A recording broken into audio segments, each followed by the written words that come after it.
තාත්තේ මේ මකුල කරන්න බෑ තාත්තේ. මම නැති වෙලා තියන්නේ. ඒ වෙලාවේ මොකද ප්‍රශ්නේ? මොකද ගෑගන්නේ? ප්‍රශ්නේ තමයි මෙයානේ. මම මොනවද කරේ? මොනවද කරේ? ඔයා ළඟින් හිටියත් ප්‍රශ්න. දැන් ඔයා ළඟින් හිටියේ නැතත් ප්‍රශ්න. ඒ කොහොමද පුතේ? මම මේ දවස් ටිකේ වෙච්ච ප්‍රශ්න ටික කියන්නම්කෝ. ගිය සතියේ ගියා පොල්සිටි ඉවෙන්ට් එකකට. ගේට්ටුව ළඟටම ගිහිල්ලා මේ යකා හින්දා යන්න බැරි වුණානේ තාත්තේ. දවල්ට පාරේ යන්න බෑ කුරුල්ලෝ ජරා කරනවා. රැට පාරේ යන්න බෑ බල්ලෝ ළඟටම ඇවිල්ලා උඩ පුරනවා. කොහොමද අවුරුදු 20 ලස්සන මිනාවට ගිහිල්ලා වෙච්ච නෝන්නිය. ඒ මදිර සැලුන් එකේ එකා බයිනවා මෙතන කිසිම සත පහකට උදව්වක් නැහැ කියලා තාත්තේ. එහෙම කොහොමද බම් මේ එක එක මගේ උන්ට අනමන කියන්නේ? මගේ දරුවන්ට. එහෙම මන් දරුවෝද නෑ? අනේ යන්න තාත්තේ යන්න. තාත්තලාත් මේවල වැරදි. මොකද මං වැරද්ද? දැන් මොකද හේතුව කියපන්. හේතුවද? හේතුව තමයි මෙන්න මේක තාත්තේ. මෙන්න මෙයාගේ මේ තට්ට ගෙඩිය තමයි තාත්තේ මේ හැමදේටම හේතුව. ඒක නම් පොඩි ප්‍රශ්නයක් තියෙනවා තමයි.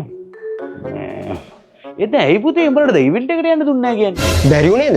බැරි උනේ ගිය පාර ඉවෙන්ට් එකට ගිහිල්ලා මෙන්න මෙයාගේ තට්ටේට ලයිට් එක වැටිලා එහෙම පරාවර්තන වෙලා ආටිස්ගේ මූණට මිනිහට ප්ලේ කරගන්න බැරි වුණා. දැන් ඉතින් මේ ලංකාවේ තියෙන ඉවෙන්ට් විතර නෙමෙයි තාත්තේ කිරියම්ම දාන එකට මේ යකාට යන්න බෑ. හැම එකකින්ම බෑන් කරලා තියෙන්නේ. දැන් මොකද්ද බං අර කුරුල්ලෝ බල්ලෝ කතාව එතකොට? ඒක තමයි අනිත් කතාව. දවල්ට කුරුල්ලොන්ට මේ යකාගේ තට්ටේ පේන්නේ සුපිරියට බත් දාගෙන කන්න පුළුවන් ටොයිලට් එකක් වගේ. බලන්න ලස්සනට පොලිස් කරලා තියෙනවා.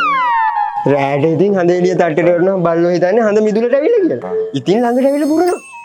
හැම එකාම මට කියන්නේ පොඩි තට්ටයක් කියලා තාත්තේ. ඔය තාත්තට ඇහුන්නේ නැතුණාට තාත්තට කියන්නේ ලොකු තට්ටයක් කියලා. අනේ මේ මගේ කොණ්ඩේනාවගේම තමයි තමුසේගේ දත් නැහනේ. මගේ දත් නැද්ද? හරි තමුසේ බලන්නකෝ මම කටවැත්තක් මගේ දත් පේනවද කියලා. නෑ. දැන් තමුසේ කට වහගෙන පෙන්නනවා. දැක්කද? මං කට වහගත්ත විතරයි මගේ කැත නැති වුණා. තමුසේ කට වහගත්තනේ මේ කට කොන්ක්‍රීට් දැම්මත් වැඩක් නෑ ඔය තමුසේගේ තට්ටේ කැත පේනවා. මේ ඒක නෙමෙයි දැන් ඔය අවුරුදු 20 ලස්සන විනාවදී බිබේනේ. මොකද බං මේ පෙරදුනේ? කොහේ හම්බෙන්නේද තාත්තේ? හිනාවක් ලස්සන වෙන්නේ කොණ්ඩෙත් එක්කනේ. මේ යකාගේ තට්ටේ නේ මේ පිස්සුනේ තාත්තලා.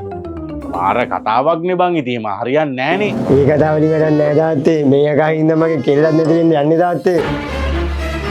මම මොකද ඔය තමුසේ කෙල්ලට කරේ? ඇයි මූ උඹේ කෙලට මැසේජ් දාලාද? මූ අර රටේ ඉන්න ජගත්ගේ ගෑනට මැසේජ් දාලා තිබ්බා. ඉතින් අකෝ මං ඉන්න තැනම කාන්තිනකට මැසේජ් ආවනේ මුගේ. හරි මට දැන් කියපන්කෝ දැන් උඹේ කෙල්ල නැති වෙන්නේ මූ නිසා. එයා මට කියනවා තාත්තේ මේ යකාගේ තට්ටේ හින්දා අපි දෙන්න ගැලපෙන්නේ නෑලු තාත්තේ. මේ වැඩේ හරියන්නේ නෑ තාත්තේ.